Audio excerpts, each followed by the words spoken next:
Welcome from the break. This is the Dialogue on Soul TV. My name is Prince Apollo. On the show this morning, we have Richard Baguma. Richard Baguma is a veteran journalist, but also a political commentator. We have Augustine Otuko, and Otuko is an aspiring member of parliament for Ngariam County in Katakwi district, but he is I'm now a candidate. A candidate in NRM. An aspirant. Yeah, in NRM. In NRM. Yeah, yes. in NRM. You are not a structures. candidate. I am. In NRM structures. Oh, in NRM structure. Yes. I was going to say, when did the Electoral Commission declare candidates? Yeah, he's waiting for the primaries now. No, For internal election purposes, I'm a okay. candidate. And we're still biting into the discussion around the aging leaders who are not willing to pave way for the youth who are the majority. That is the discussion that has been making rounds on social media and elsewhere relating to the nomination of General Moses Ari, who is visibly frail, but he's also in advanced age, 86 years, and the discussion is now targeting the senior leaders in NRM and generally in government. I even saw a list of members of the cabinet with their age. I mean, the comparison and the percentage of the youth who are in cabinet, really minimal in any way. It's very little compared to the, I mean, who are below 60, very few. And Baguma, together with the Augustine, they say the debate is okay, the discussion is okay, but the youth must also do some certain things. They should not sit back and console themselves just because they are young. They should be organizing themselves. They should be ready to be mentored, which may not be the case. Richard, we are also interrogating the issue of greed. Really, you had started, I mean, you were still submitting on whether this is a demonstration of greed for power in the senior leaders, which also gives and validates the claims of the youth. I'm just imagining a cabinet where you give out 50% of the positions just because of the people's age. That their most important qualification is that they are young. So, Minister of Youth, 23. But the people we're talking about are not Minister actually of young. Sports, Yeah, we are talking about people who are between the age of 30 and 50, but they are outside of government. They are not considered for those positions. And like you said, during the time these people we call senior leaders came to power, they are within that age group, and they actually, did wonders. Yeah. So because you see, even if I take your redefinition of the age bracket of youth, because you have redefined it now to 30 to 50. In the current circumstances, the people we are talking about, the youth will not agree with you. Yeah. Actually, they are going to lynch you. Even Norbert Mao has been talking about the traffic jam. But the youth who are he has been stuck in the traffic jam for more than 20 years. But to access the presidency. I can come to Norbert Mao, but Norbert Mao is a personal friend. I have also to be mindful of what I say. He's stuck at what? At being a Minister for Constitutional Affairs. That is getting stuck in the jam. At being party president, at being chairman of a district, at being a member of parliament for 2 terms, that is being stuck in the jam. for presidency. Really? I think some many youth may not agree with that, without getting stuck in the jam. I think one person in the person of Norbert Mao has had very many positions in this country. I am not sure that is getting stuck. I think it's a misdefinition from my point of view. Those are his words. Yeah. And you see, he's my friend. You know. So, but you see, and we have these debates. You see, Apollo,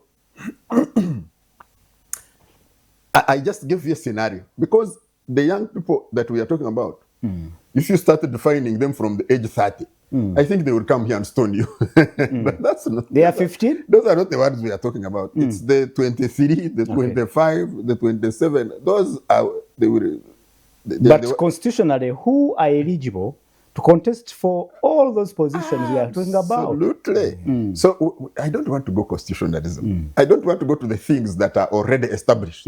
I am telling you that let's use constitutionalism and say, okay, you are 75%, we are getting 23, 25, 27, and we are putting you in cabinet because that is your age group.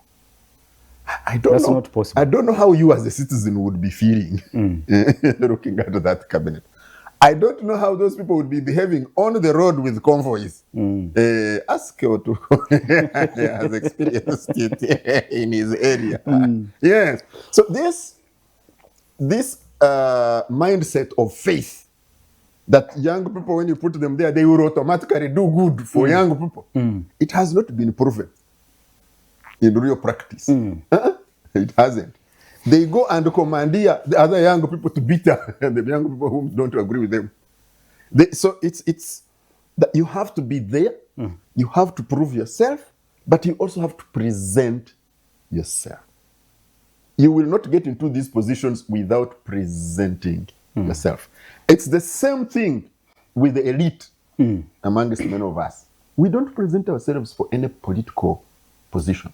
Then we quarrel and complain that things have gone wrong. That the rogues have taken. What do you want the electorate to do? You have to come in, but in our comfort, we all go and say, no, me, those things, I can't go there. But which things? These are the things that they are the ones leading you. They are your councillors, they are your chairmen in cities and municipalities and districts and sub-counties. They are your members of parliament. Therefore, what do you want the president to do? The president will select ministers from what the people have given him in parliament. Why? So we must present ourselves, and the young people must present themselves, and to present themselves and be convincing, and fight the entrenched interests that you are talking about. It's a sacrifice. It's a push. It's not so easy. This one talked about their cadreship building, identification, and that you went and the mentorship all around, learning from those who have been there, who have experience, who have what. I'm not sure that is happening anymore. Yeah, that's what he said. Yeah, I'm not sure that it is happening. I tell people that I went through a cadre course because I had refused to go for cadre course when I was younger, and in Makerere I refused. And I met the president. I was with, because I was very close to Charles Romshana when we were in the guild in Makerere. I'm still close to him anyway. And we met the president, and he said, they told me there is a cadre course going on. We said, those people who are training cadre, they need to hear from us first. Because those people who are training, several of them are senior in government now. They would come drunk in the morning, they would be smelling booze. And they would not allow somebody who is coming smelling booze to come and instruct me. No. That is the self-entitlement you were talking about. So we told the president, we said, no, these people must first clean their smells in the morning and their systems of alcohol, and then they can come to instruct us. He wanted to die of laughter in the tent, and then he was rolling over with laughter. And they said, they are drunkards. You said this, tomorrow you send your soldiers and we check them. But then they tailored the course. And this course was tailored, and it's after we engaged, when I went into the media, we engaged with the secretariat. And they tailored the course for the media guys. And we took the course and went through. And they slightly, they did the slight alterations to the curriculum.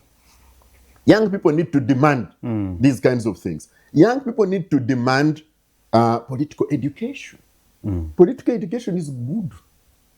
But political education, the curriculum, the young people, these guys who have been to university, have studied political science, studied geopolitical considerations, you don't just come to tell them. You will intimidate them because you are rolling them out in the morning, but they will take no message from you. They will go, in fact, and oppose you. And so we have to present ourselves. We have to present ourselves clean. Right. We have to be ready to sacrifice. I keep going back to this. But to say we will be entitled because people agree, yes, people want power.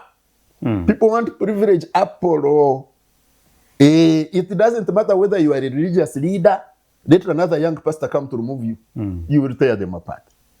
It doesn't matter whether you are a local government leader, another young man or young woman who comes to stand against you, get the affirmative action seat. You see the affirmative action seat, this one of the women.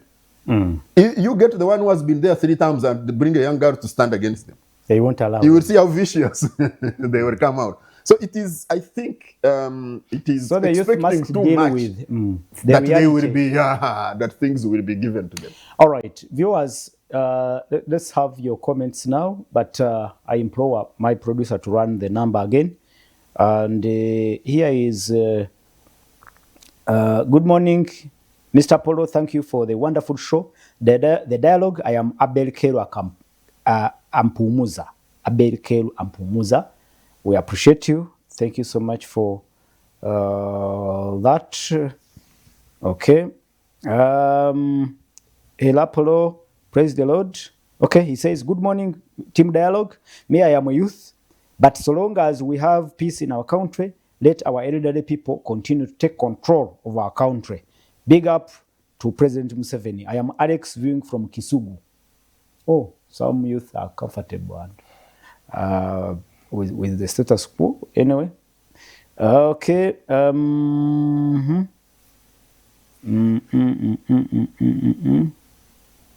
Okay.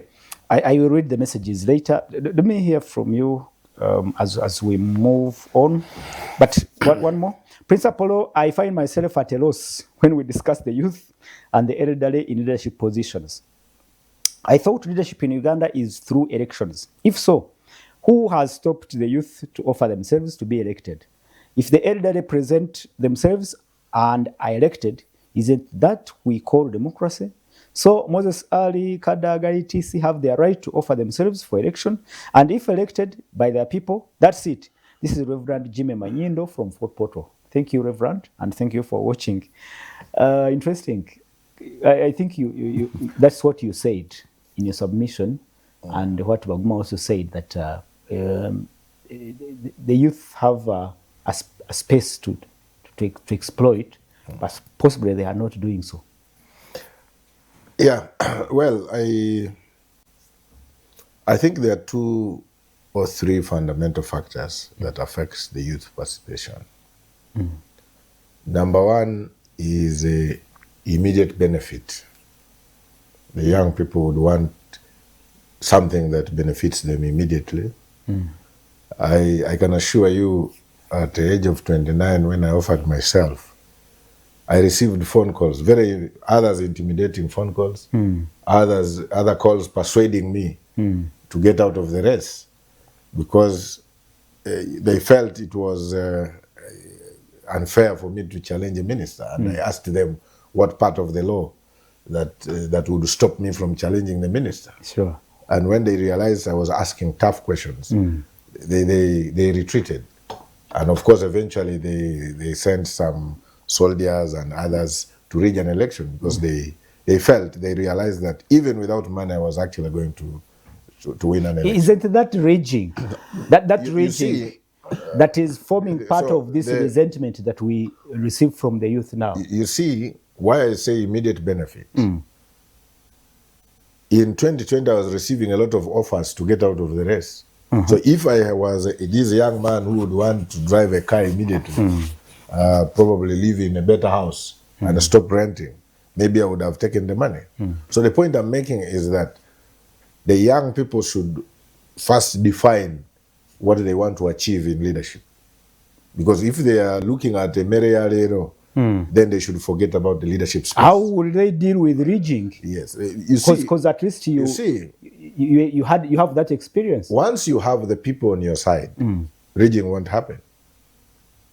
Once you have the people on your side, even those that want to rig may not be able to rig, because your protective wall will be the people.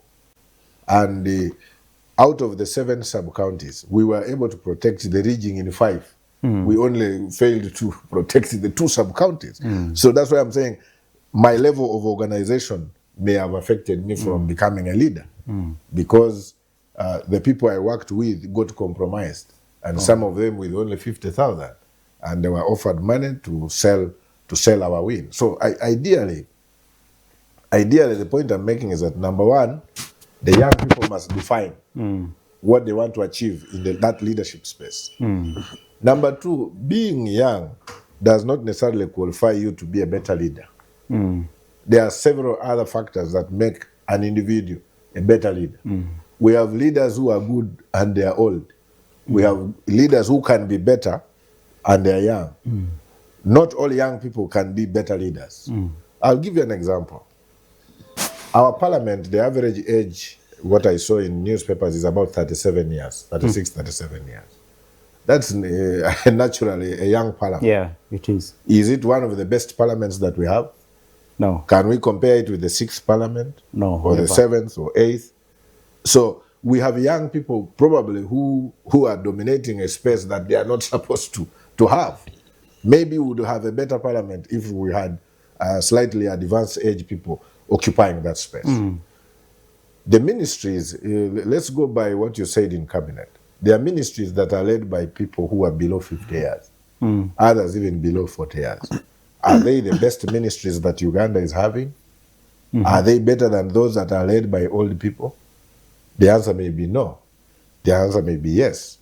So ideally, we must go beyond the question of age when we are debating the type of leaders, the type of leaders that we must have as a country.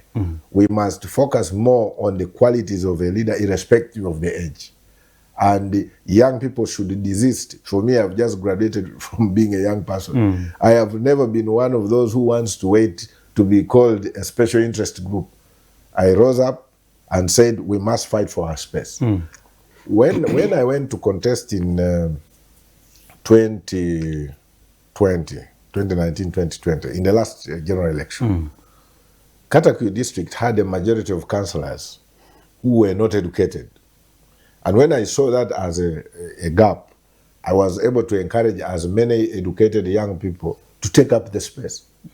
Today in Teso, I think Katakwi has the most youngest council, but most importantly, also educated. Wow. And they've been able to run the affairs of the district better than those that were there before them. Of course, we have a mixture even of young councillors who are experienced that have been able to guide them through. So the question is, must young people be given space just like that? The answer is no. They must actually ensure that they fight for this space. You must work for it, as Richard said, and we must ensure that the right young people are the ones that go to that space. Thank you. Richard, we are talking about now 2 different things, I suppose. We are talking about age. We are talking about overstay. Yes. What should be the issue of concern now? Because now it looks like you're saying age may not be the number one factor or concern. Okay, so they are related. If it is, for example, in the public service or in the religious service. Because we have had, like he said, we have had members of parliament who have been on affirmative action, like woman district representative, for more than 25 years. And they are coming back now. They still want that position.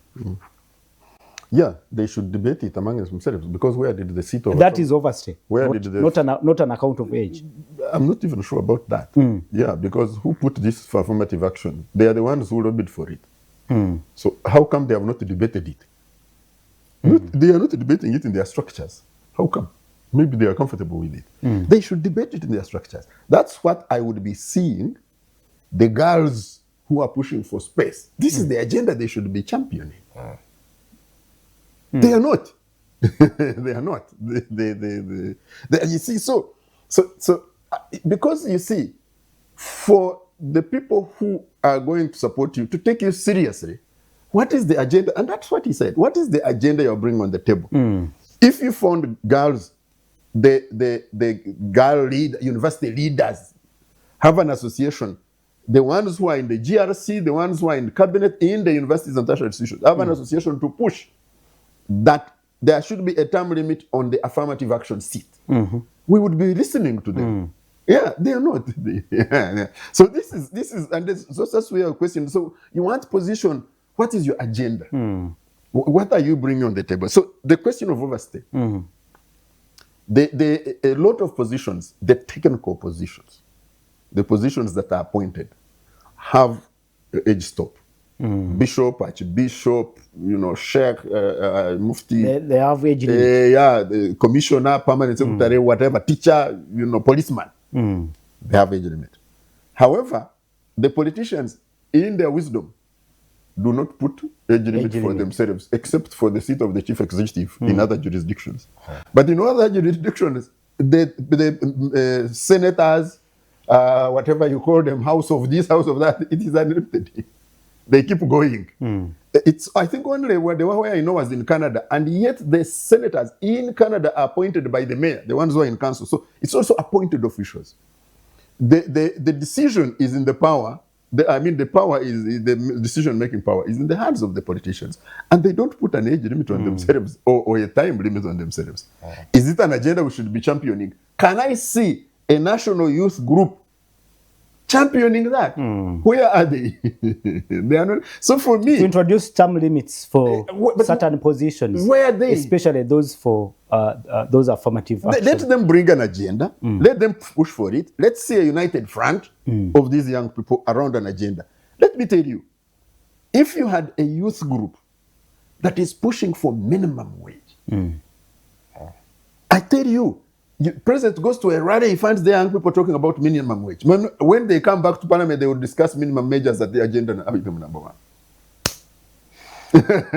Thank you so much, Richard. And let me also look back at our viewers and their comments and observations, if I have any here. Yes, this is Jimmy, and Jimmy says, "Good morning, Prince Apollo. Program superb, but change." Okay, it's a. I see. Thank you so much, Jimmy. Thank you so much. I see it. And Dr. Gerard Werihe Wanzala is watching, but he's missing in action. We are waiting for your comment. Let's have the number is running on the screen. Yes, send your comments and observations. We are still looking at the general politics as we head into 2026. Can we conclude on this, gentlemen, and we look at the salient issues possibly arising from these internal party processes as we head into 2026? We saw the NRM bragging, if I may use that word, that they have reaped billions from I'm using REAP, not REIP. They have reaped billions.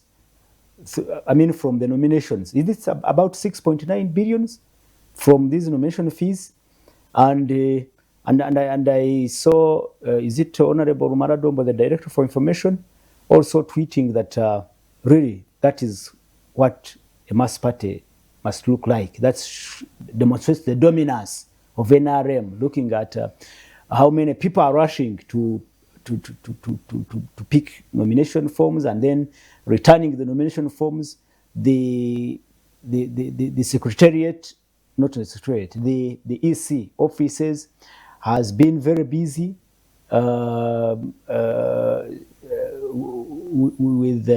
with a lot of people, and a lot of activities. I would want to hear from you, let me first hear from Richard.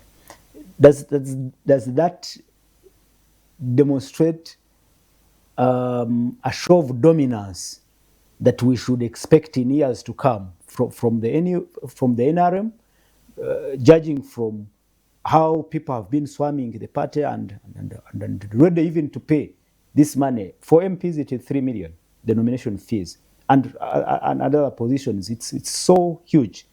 It's a lot of money in the context of our economy. But people have been paying and willingly, willing to lift the NRM flag. Does that speak to the dominance of the NRM? What do you think? It speaks to the dominance of the person of Yoweri Museveni. Sure. Yeah. People want to associate with the person of Yoweri Museveni. I have told you that I am from the NRA days. I am not here. And I am unconvinced. Looking that those people are going at for the capacity NRM. Of my commander-in-chief's institutional building, the NRA, the pillars, his capacity to build an enduring institution, and you know how I call it, the Waringa, Mirage. the Mirage called the NRM. It is as if it's not the same individual constructing these two. It is not. You see, I keep saying without fear of contradiction. Is demonstrating strength. I keep saying in numbers. I keep saying that this is without fear of contradiction. That I am a Musevenist, and I follow Yoweri Museveni. You just don't tell me these other things.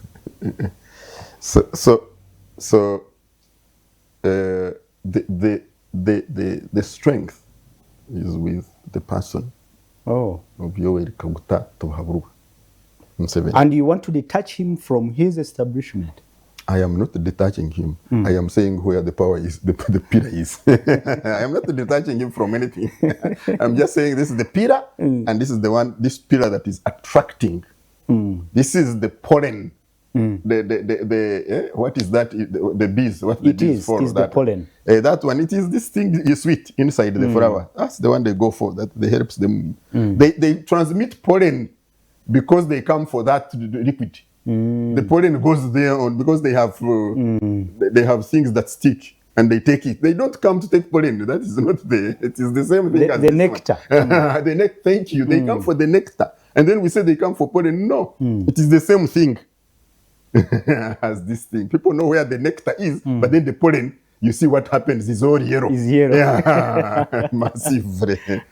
That's one. The second thing is, of course, the level of monetization can be a bit of a disadvantage for some people, particularly the young people who may not have this kind of money. They may fail to raise this money. But I keep insisting that if you are popular in a constituency, your campaign is contributed to by those people. You can they will collect the 3 million and you'll be surprised that it will be available. They will go and pay it on your behalf. Yes, we have seen this happening to needy young people, but who are popular in the community. So that's the other one. And 6 billion is not a lot of money for this group. Exercise. Please. 6 billion is a lot of money for this group. Compared to other political parties. Yes. You see, I keep telling you, Apollo, that when you want to compare my height and tell me I'm tall, don't take me to the Pygmies.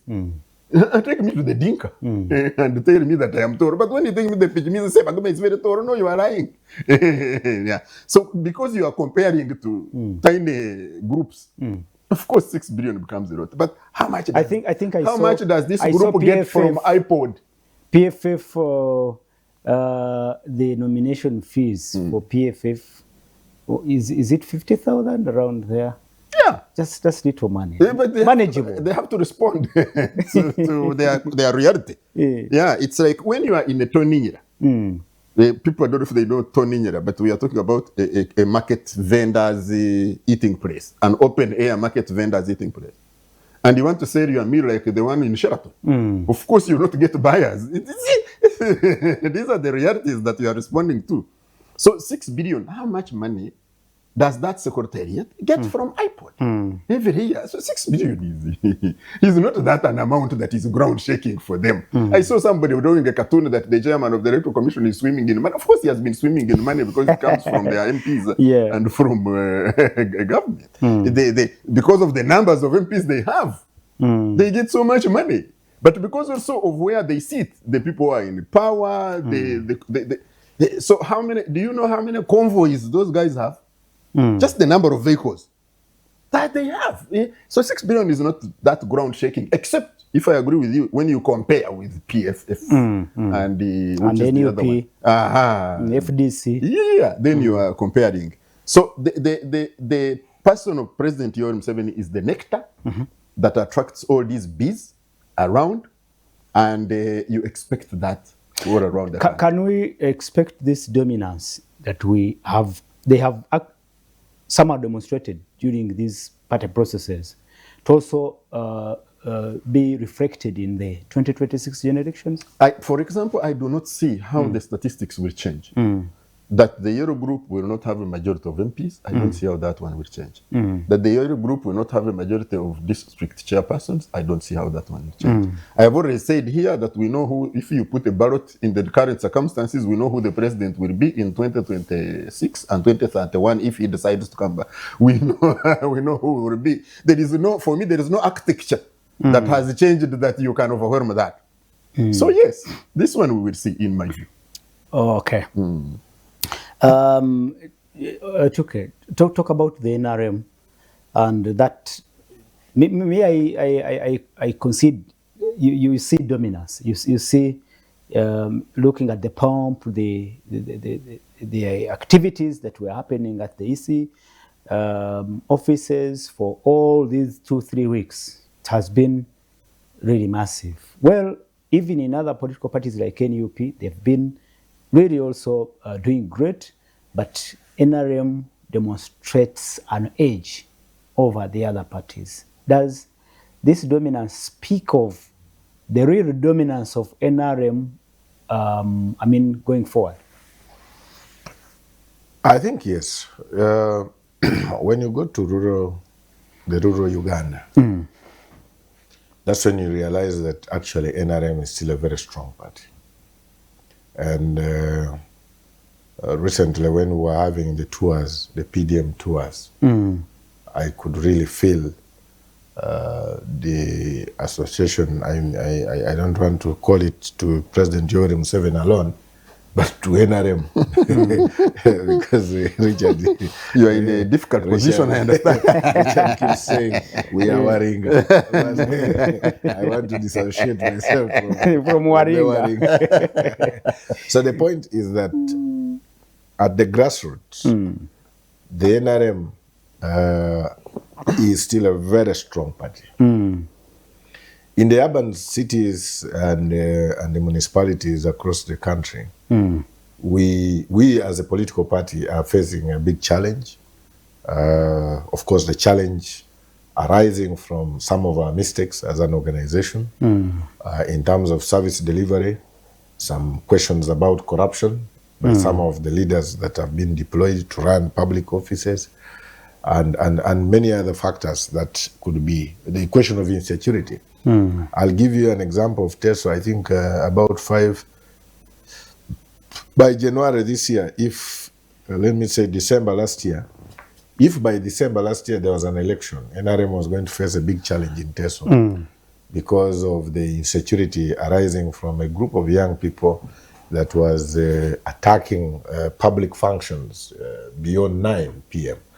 But the interventions that were made by General Peter Lwelo and other security organs has been able to pacify that area. Today, if you went back to those villages, that's a very key point that people are talking about. They're talking about the security of the community.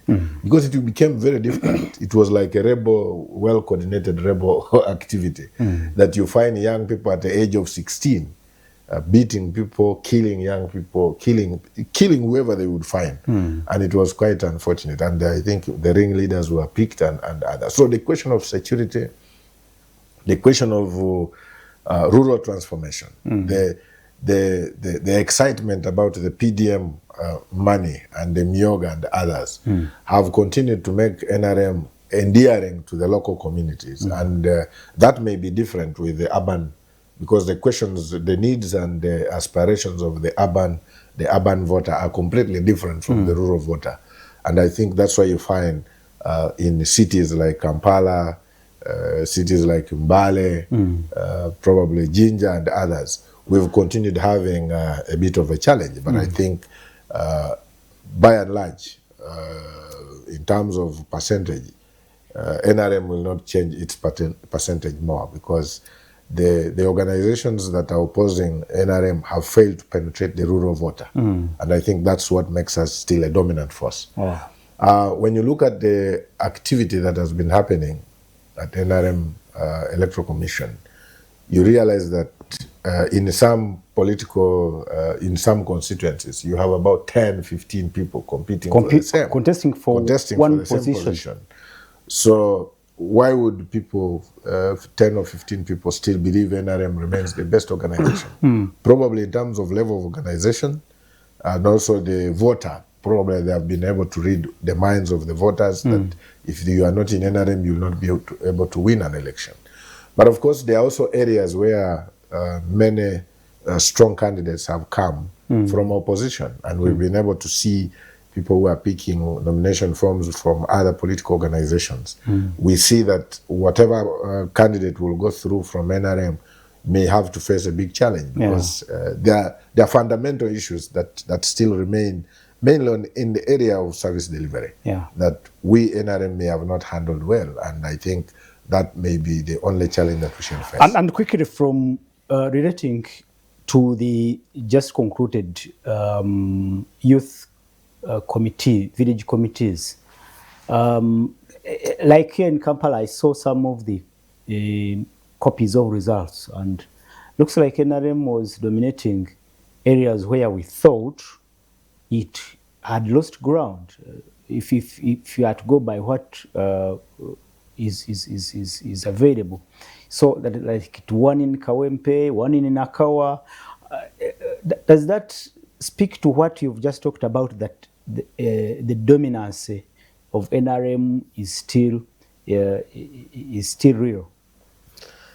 I will say yes and no. Why? You see, youth election, I have been a part of the youth election, and it's quite interesting that of the total youth that are in a given village, maybe less than 50% will participate in a youth election. And I would be hesitant to examine our strength using the youth election. But in one way or the other, of course, on the face value, yes, it shows the strength. However, if you looked at the elections of 2020 and 2016, NRM still dominated the youth structures of Kampala and Wakiso or Greater Uganda. But when it came to the final election, the results were different. Sure. So we must, as analysts, we must be able to examine why does NRM win youth elections in big numbers, in a big percentage. Then when it comes to final general election, it's completely different issue. So I think it is something bigger than just a youth election. Yes. So we must look at the bigger questions that the community has. Thank you. Cities. Thank you so much. And we are now remaining with at least 10 minutes, and I'll read your comments right now. If you can send in your comments and observations. Let's speak about the clash of generations as witnessed in the recent few weeks relating to the incidents and events during nominations of NRM, or when General Moses Ali was nominated. I mean, in his vehicle, and the discussion has been raging on his cognitive capabilities, and some others think that demonstrates the greed of NRM and its leaders, greed for power. Others are saying it is their right, even if they are aged, even if they are frail. Actually, it's their right, it's their democratic right to contest in and participate in democratic spaces. That has been the issue we discussed in the first hour, but now we are looking at the issue, the dynamics, the current dynamics, and how they can shape the future, the political future of this country, especially the 2026 elections. Let me read some of the comments here as we conclude. Blessings to you, our great moderator, Professor Polo. Oh, I'm a professor. We must accept that NRM, and in particular Mzee Museveni, are people who can be trusted. But the most important thing we needed is him to love Uganda of tomorrow. Without him, and just to give us another president whom he trusts, even if it's Mr. Apollo, we shall just vote him for the sake of our President Museveni, so that we can really experience the democracy that took him to the bush. Otherwise, we love him. He has been a great leader and a great father of the nation. I am Emma, watching live from Kapchorwa, Eastern Uganda. Thank you so much, the wise men from the East, they are watching, and the women from the East who are watching. People should retire. Morning, Apollo. We should retire Apollos. Yes. Retire. We should retire. Apollo, yes, there is a constitutional right, but I doubt whether the children of General Moses are mindful of his life. They would advise him to rest for better recovery. I don't know why for us the civil servants retire by 60 and the politicians are pushing for life. It's a constitutional matter. It's a constitutional matter. Public servants at 60, but politicians, you retire. Is it General Kaindo Tafire said they retire when they are dead? I don't remember who made that statement. They retire to the grave. To the grave. let me hear from you. Richard, comment as we wind up. No, for me, I think we should keep debating. From these messages, the comments that are coming in. No, I think we should keep debating. I think these are healthy. After all, circumstances change.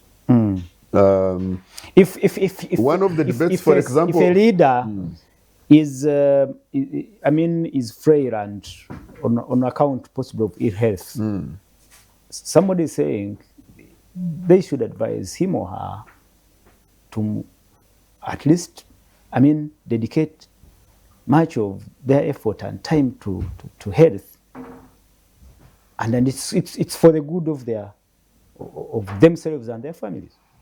That one has not had an opportunity to advise high-level people. A lot of people who go to the high levels are obstinate. That's why they go there. They are very obstinate. They kuremera kunsonga. It doesn't matter whether it's in business, in social affairs, or in politics, or in the army, whatever. It's these very obstinate individuals who go through tanur, who go through the baking. They are not easy to dissuade from their positions. Yes, that must be understood. So we may be unfair to those around. It is not easy kubahabura. Yes, it is very hard. They have their positions, and they have learned over time that oftentimes when you offer to take on a challenging thing, many people around you cow and dissuade you, but then you succeed. And then you say, why were you stopping me? Every time people want to do big things, those around them will most probably be dissuading them or showing them why it's difficult. So these people are not so easy. So we may be unfair on the part of advising. That you advise and it's not taken. Two, people should be then pushing for the amendment of the law, that it goes away from cognitive abilities but then you will be discriminating on physical ability. That is so this where is the balance? Yes. When you bring in a fact of ill health. So this is another thing. That's a personal But there is also a process for saying you are unable to run public office or even to run your own estate. You know, at law it's done. We have been having a case of this gentleman who was husband to the former lady finance minister. Chiwanuka. Yes, we have been having a case where the children went to court and said this man is unable to run his estate. He owns the estate. He worked hard to get it. These children have just walked into it. So there are means. But on the matter of ill health, I think in America they do it for presidents. But they check. They have periodic check. checkups. Yes, that's what I'm saying. That there has to be a way of doing that institutionally. Yeah. We can't do it by wishful thinking. Yeah, so that's institutional. Can we push for it? And these are the issues I want to see young people push for. These agendas. That's when we will follow them. Okay. That's when we'll take them as seriously. Finally, for me, Apollo, I think we should be careful on the question of ageism. We should examine our own thoughts about hostility to people who are necessarily older and not think that because we are younger, we are better. It is not automatically true. Okay, Apollo, help me. No. Okay. This is technical. Okay, thank you so much for watching, and they are watching. Finally, from you, on what has happened so far. Well, the youth elections where I talked about the pockets of violence. Is that something we can expect again? I mean, or we can learn to live with as we head into elections? Should we expect? What should we expect?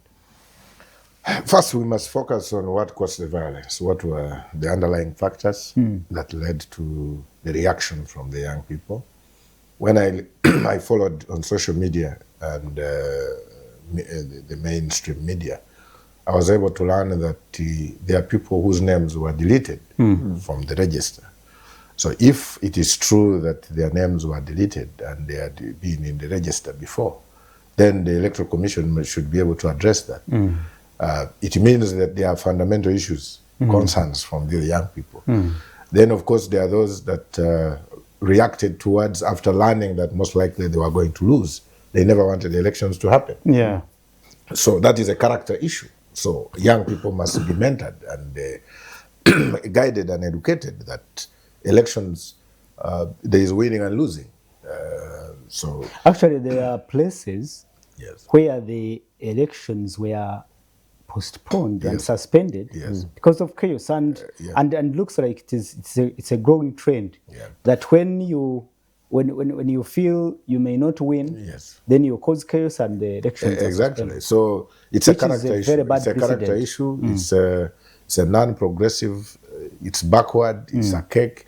So young people should be able to be guided. That's why civic education is very important. Political education is important, so that young people should be able to know that once you enter into these muddy waters, you should expect two answers, either positive or a negative.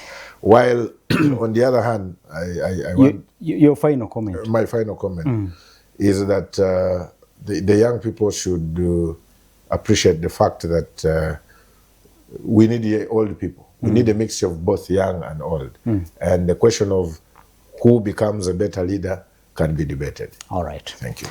Okay, this is the final message I can read here. General politics in Uganda has been promoted by this government of NRM, whereby everyone is free to participate freely as a candidate and a voter. It's only that some people who are crossing from what they know most and talented in to join politics and hence turning it to be a fighting ground. E.g. people from music, law, teaching, business, health. We need to get back to the roots. I am Emmanuel from Entebbe. It's a constitutional matter. People have their right to participate in the politics of their country. Even if they are musicians, it's their right. Is Emma saying that if you're a boxer, you go and exercise they are the ones who are now causing chaos. Gentlemen, we have to close this one. I must thank you so much for being, for your insights and of course, this brilliant interaction with our viewers. Thank you so much, Gotuko. Yes. Thank you so much. And we wish you, I don't know if you'll be able to come back after stepping into the 12th Parliament. Yes, this is a home. We shall participate here. All right. It's our space. Richard. So is the pressure. But it is also important to be realistic that if he doesn't come back, then we know he contributed and he's doing other things. My name is Prince Apollo. I have to thank all my team, the production team, the camera people, all. Thank you so much. To our viewers, thank you. To those who sent and participated in the discussion, thank you. Until next Saturday, God bless you and God bless Uganda.